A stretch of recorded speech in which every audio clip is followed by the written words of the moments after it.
The Dirty Cats of Boggle Hole. Chapter 1. Welcome to Boggle Hole. It was a hot, lazy afternoon in early summer. The forest was alive with a feeling of breathless anticipation. The sunlight danced through the trees, and you could hear the crackle of twigs and the rustle of leaves as many animals went about their business in the forest. Joe led the way along the path, and Emma strolled along slowly behind him, letting her eyes wander. She was always keen to see what was around, and looked at the trees on the far side of the path. Her mind, however, was elsewhere. It seemed such a long time since lunchtime, and she was so hungry. Funny place, she thought, this Boggle Hole. Boggle Hole is up in the north of England, right on the east coast. Nick, Tim, Joe and Emma and their dog Ellie were on holiday with their mum and dad and staying at the farm just at the top of Boggle Hole beyond the forest. They had never tired of seeing the beautiful view across the top of the forest as it led down to the beach and the sea beyond. As soon as they pulled up in the car, despite the weariness of travel hanging over them, they all demanded to be allowed to go straight down through the forest to the sea. Mum insisted that they had lunch first. Secretly, Emma had been pleased at this, as she was very hungry after the long journey from the south. They had been enclosed in the car for hours. Mum and Dad told them not to be long, as they wanted to settle in at the cottage, and then to drive into Whitby later for the world-famous fish and chips, which they all loved and had been looking forward to the whole journey. After a very rushed lunch, they had set off, thinking that from the way it looked, the sea was not very far down the path through the forest. However, when they had walked for a little while, they realised it was much further than it seemed. Nick and Tim had gone tearing off ahead with Ellie, as they always did, climbing trees and running through the bushes, and as usual, Joe and Emma, being a little younger, stuck to the path and played their own games as they walked. Joe turned to Emma. "Come on, Em. We've got to get down here quickly, as Nick and Tim are probably waiting for us." Emma sighed. "Well, it's all right for you, but you're never as hungry as me, and I just can't wait for tea time. What do you think we can have?" Joe didn't hear the last question, as he was staring intently at the path ahead. Just as it went round the next bend, he stopped. "Em, what do you make of that?"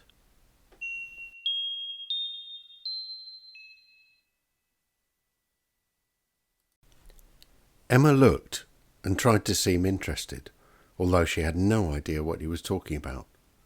"What?" she asked. Then she saw it. The small, dark shape huddled at the side of the path ahead, just under the bushes. At that point, it moved. They both froze and looked at each other. "What is it?" Emma whispered, looking a little scared. "I'm not sure, but don't worry, I'm sure it's harmless." He tried to reassure her, although he himself was a little worried. Just then, it turned to look at them, and they experienced the most peculiar feeling. As it began to stare at them, they began to feel quite dizzy, and even a little sleepy. Its eyes seemed to be looking right inside their heads. Afterwards, they described it as a bit like pins and needles in your head. At that moment, there was a shout and a loud crashing through the bushes as Nick appeared, holding a large stick in front of him. "Hey, what's up with you two?" he asked. "Where's Tim?" Joe and Emma looked back at the path. It, whatever it was, had gone. Did you see that? Asked Emma. What was it? Joe demanded of Nick. What are you talking about? He asked, looking around. The animal, or whatever it was, down on the path ahead. Emma began to cry. Hey, what's all this? Now come on, don't be a silly girl. There's no need to cry like this. I'm sure it was nothing. Maybe a fox or something. There are lots of them round here. Let's go and have a look to see what the fuss was about. Nick took Emma's hand as they walked slowly down the path. Emma, who was more than a little afraid, held Nick's hand tightly. As they approached the corner, Joe explained to Nick, "You see, it was very strange. As we were looking at it, it started to look at us, and we couldn't take our eyes off it, and it felt like we couldn't look away. I've never felt quite so odd. I felt quite dizzy." Yes, that was it. I felt very dizzy, as if I wanted to lie down and go to sleep," Emma exclaimed. They reached the point at which it had been by the side of the path. Nick, who always took the most practical view of things, bent down to look for any evidence that may be there. As he looked, he thought he saw some paw prints that looked like, well, they looked like cats' paw prints. This was impossible, he thought, as they were in a forest, and there were no cats in a forest. He began to explain to Emma and Joe. Look, it was an animal of some kind, maybe a fox. Here are its paw prints. However, as he said that, the prints seemed to disappear before his eyes. This is impossible, he thought. Am I seeing things? He decided not to explain this to Joe or Emma, as they were more than a little worried already, and there was no need for additional concern. He looked again, and the prints had gone completely. "So where's Tim?" asked Emma. "I don't know. I thought you might have seen him." "No, we haven't seen either of you since you ran off," Joe added with a trace of resentment.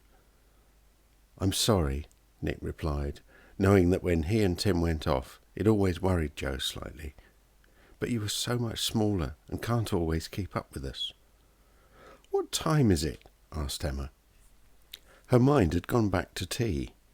Nick realised this and felt relieved, because he was always concerned that Emma, being the youngest, had given him the most responsibility, knowing that if she got upset or something, Mum and Dad would worry about it. 5:20. I think it's time we went back up, as this path goes further than we thought. Mum and Dad will want us back for tea as soon as possible, because we have to go to Whitby to get our fish and chips. "What about Tim?" asked Joe. "Of course," replied Nick. "We'll find him first. We're not going to leave him here for the night, are we?" Both Emma and Joe shuddered at the thought of being in this forest alone at night. Although the strange creature had gone from Emma's mind, Joe was still a little uneasy about the experience and hadn't forgotten about it. "Tim!" shouted Nick. "Tim! Where are you? We must go back now." There was no reply, and Nick was unsure what to do. Of course, he wouldn't let Joe and Emma know that he was worried, as this would upset them. "Right," said Nick with an air of confidence. "Let's go down here and see if Tim is hiding here in this group of trees." He hoped that Tim was hiding, and that he would suddenly jump out with a cry and surprise everyone, as he often liked to do, just to show that he was better at hiding than anyone else. They walked towards a group of very old trees to the right of the path. As they got closer, they could see that the trees were in a large circle. There was a very old tree stump in the middle of the circle, which seemed to have been cut down. As they approached, they saw that sitting in the centre of the tree stump in the middle was a small black and white cat. As they walked closer, they could see that the cat was busy licking its paws and generally preening itself. It was a very strange thing to see a cat in the middle of a forest, let alone one that seemed to be so relaxed it was just washing itself, as if it was the most normal thing in the world to see a cat in the forest. They all stared in disbelief at this most unusual cat. "Look at that cat," whispered Emma. "What's he doing?" "He's washing himself," Nick responded. The moment they spoke, The cat turned and looked at them. As the cat's eyes met with theirs, the same feeling of dizziness came over them, and they all slowed as they walked towards the tree stump. It felt as if their legs were made of jelly, and they were finding it more and more difficult to walk, or even stand up. Each of them felt as if everything was moving in slow motion, like a slowed down video. They snapped out of it as what happened next truly shocked them. The cat suddenly lifted its head, looked at them all, and it spoke to them. To say speak didn't seem quite right, as they were aware of a voice, but they couldn't exactly hear it. "Who are you?" it asked in a slow, lisping, lazy voice. "Nick, Joe and Emma," Nick replied, faltering at the amazing sight in front of him. "Who are you?" "Why, Biggles," he replied with a very strong lisp. This, together with the fact that he spoke at all, made the whole situation seem rather ridiculous, and Nick began to feel that perhaps it was in some kind of dream. Finding a cat in the middle of the forest was surprising enough, but then to have the cat start to talk to you was unbelievable. All three of them were astounded by this cat. "We've lost our brother, Tim. Have you seen him?" Nick asked the cat, feeling more than a little silly talking to a cat, let alone asking it the whereabouts of his brother.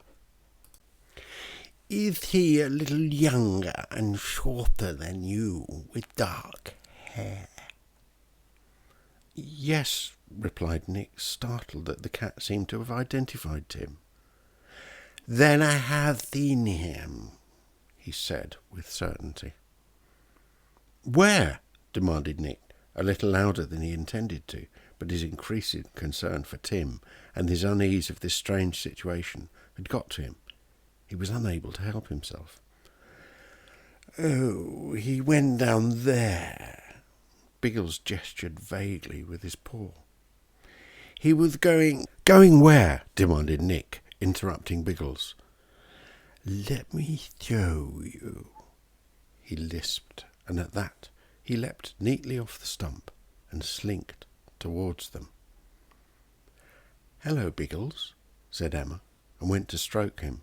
Her curiosity, especially where animals were concerned, was legendary with the family. She was always being warned not to approach strange dogs and to stroke them without asking first. However, her logic was clear. If the cat could talk, then who could you ask? The cat itself, of course. "May I stroke you?" Emma inquired of Biggles. At that, Biggles turned and looked at her. It was suddenly as if a fire was burning in her eyes. Emma's surprise made her jump back and nearly fall over.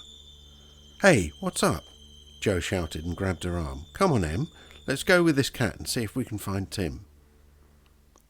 Emma took Joe's hand and said nothing. Biggles walked slowly past them, without looking at them, and carried on down the path, deeper into the forest, towards the sea. They all looked at each other and followed behind him, not knowing where he would take them. However, they had to find Tim, and this strange cat seemed to know where he might be. As they walked down the path, every so often, Biggles would turn and look at them over his shoulder. He certainly had a very superior air about him. Nick wondered what sort of cat this might be, where he was from. Joe must have been reading Nick's mind. "Where do you think he's from?" Joe whispered to the others. "I don't know. I haven't seen any houses in the forest, and I've never seen a talking cat." "Who does he belong to, then?" asked Emma, a little too loudly. "I don't belong to anyone." Biggles had stopped and turned to face them. "For your information, I am my own cat. I am too dirty to be a possession of anyone." He sounded a little cross. The three of them looked at each other and said nothing. Joe looked as if to say, "I think it's very strange. Maybe we'd better not say any more." Emma, however, seemed to be a little encouraged by this, and seemingly unshaken by her attempt to stroke him, quickened her pace and began to walk just behind Biggles. "So where do you live?" she asked him. Biggles seemed to be very pleased with this question, and replied, "I am the place where I live. That is to say, the place where I live is wherever I choose. If I want to live somewhere, then I live there." "Whatever do you mean?" Emma asked him. He turned to face Emma. "Where do you live?" he asked her. "Well, Emma was a little taken aback by the question. "I live at home with my mum and dad, Nick, Tim and Joe and Ellie." "And tell me, where do you want to live?" "Well, at home, of course." Emma didn't see quite where this was leading. "There you are," he exclaimed with satisfaction, as if he'd suddenly discovered that he'd taught her that 2 and 2 equals 4. "You can live anywhere that you choose, but you choose home. Within you is the power to choose your destiny, and yet you allow your destiny to choose for you. You must be careful not to let destiny choose too much for you." "I'm not sure I understand you exactly," Emma faltered. "Never mind," he said with an air of finality that told her the discussion was over. "What did you mean when you said that you were too dirty to be possessed by anyone?" Emma was determined to find out as much as she could about this very strange cat. "As a matter of fact," she added, "you look very clean indeed to me." Before Biggles could begin to answer, Nick and Joe had caught up with them. Nick was encouraged by Emma's conversation with the cat, and he asked Emma, "Can you see Tim yet?" "No. Can you?" "No. Excuse me, Biggles." Nick had felt a little uncomfortable addressing the cat, especially one with such an odd name. "But how much further do you think that it might be before we find Tim?" "It will take as long as it takes, and we will find him when we find him," Biggles replied. It was obvious to Nick that this animal, although blessed with the ability to speak, for some reason could only communicate in such riddles. It was very difficult to understand him. The forest seemed to be getting darker and darker. Secretly, Nick was worried that actually it was getting darker as it got later than they had intended to be out. By his reckoning, they should be quite close to the sea now, and they should be able to see it. He was just thinking this when they heard what sounded like the sound of a wave crashing against the rocks. "Are we near the sea?" Joe asked Biggles. "We must catch the door before it closes." Biggles seemed to mutter to himself, and then he said louder for them all to hear clearly, Yes, Joe, we are near the sea." He sounded a little impatient now. This was the first time that Biggles had directly addressed any of them. It was very strange the way he'd chosen to address Joe in this way. "I do hope that Tim hasn't decided to go swimming," said Emma. "Don't be silly, he hasn't got his towel with him," said Joe.